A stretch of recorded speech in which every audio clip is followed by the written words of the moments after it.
Alright, this time I'm going to start by admitting that my example of this is not that cool, but there are so many ways that you can implement this. There are so many different things that you can do with this that I am much more interested in what you guys are going to do with this. But essentially what I've done is I've created sort of a virtual scrolling image mask that lets you reveal almost like what's behind a photograph. It's almost like a way of getting like an x-ray. In this case, I took a blueprint style sketch and I have a mask that floats by and it shows me what the actual car looks like. And if I keep going, I have this sketch of a girl, and as I scroll, there's the real girl in this little box. This requires a little bit of setup, not too much setup, and I want to show you guys how easy it is, because if you've got an image editing application, it's pretty darn easy to create two different versions of a photograph like this. I would love to see this being used for before and after purposes, beauty websites, clothing. I mean, the possibilities are really, really endless, but let me show you what the resources look like real quick. Over here, I've created a very large image of a car. And right next to it, I have another image where I've put some Photoshop filters on it, as well as this one here. I have a very large image of this girl, and I also have sort of a Photoshop sketch version of this image. If I go into Muse now, let me close my preview here. All this is a shape, just a regular old rectangle using the rectangle tool at the top, that is filled with an image. You can just go here and browse for the image that you want to fill it with. In this case, it is this blueprint image here. And when you fill it with that image, the first and really major cautionary thing that you want to do is make sure that the fitting is set to tile vertically. Otherwise, you will not be able to accomplish this effect. You'll get stuck at the next step. And then position, I've set my position to center. I recommend you do the same thing. That means that depending on the size of the display, the image will be fitted positioning it by its center, meaning it won't cut off just the bottom, it won't cut off just the top, it'll cut off the top and the bottom equally to show the middle of the image.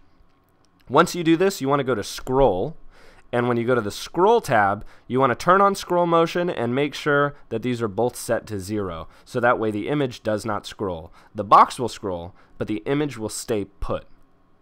Then, once you've done that, duplicate that box. Let me get rid of this here. You can duplicate this box. I'm going to option drag it to duplicate it.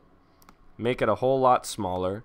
And I'm going edge to edge with this, so it's automatically 100% page width. If you guys don't know that trick, if you get your box to line up with the edge of the content area in Muse, it will automatically scale that box to fill the browser as people make their browser bigger or smaller.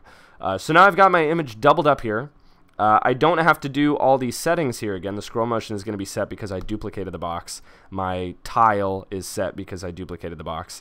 I'm just going to go to the image fill for this little sliver that I squished, and I'm going to choose the other version of the image, the one that's going to come through. I don't think that's it. Is that the one? That's the one.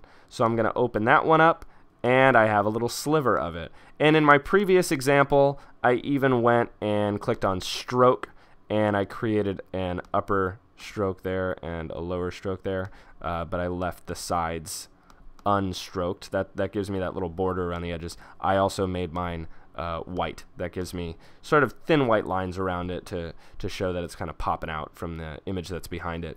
And then I also, that stroke is not necessary, by the way. That's totally just a style thing. I also want to make sure that this is sized the way I want it, because if you make it too skinny, it won't look so good, and if you make it too fat, then it won't look so good.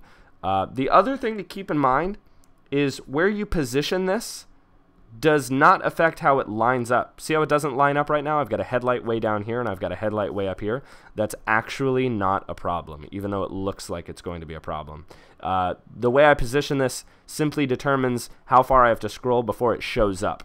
So do I want it to be further down? Do I want it to already be on the screen? Totally up to me.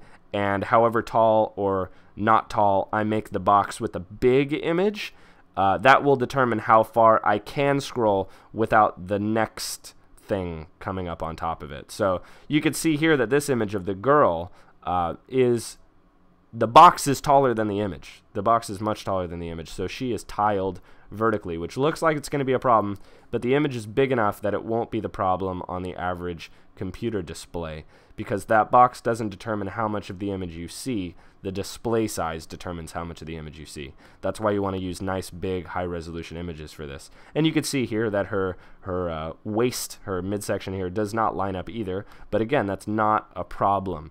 When you set the background fill to be an image, and you set it to tile vertically, and you set it to position from the center, and you make it scroll at a speed of 0, it gets locked into the center of the web browser. The full image gets locked into the center of the web browser, which means these two images are going to be locked in, lined up with one another in the center of the web browser. It is simply their boxes that they're contained within that are going to move up and down. So let me preview this in the browser. And as I scroll, look at that, perfect alignment. Comes right up, beautiful, perfect alignment, and I can do all kinds of stuff depending on what images I decide to use. And I really think this is going to be a cool way to demonstrate before and after, and a way of sort of revealing options, because I could theoretically have 10 of these bars go by revealing the car in different colors. I mean, I could really go nuts with this, so I'm really curious to see how you guys go nuts with this. So play with this, post what you've done in the comments below. I'd love to see what you guys pull off using this little trick, and if you like these sorts of tricks, please subscribe. I have more coming soon.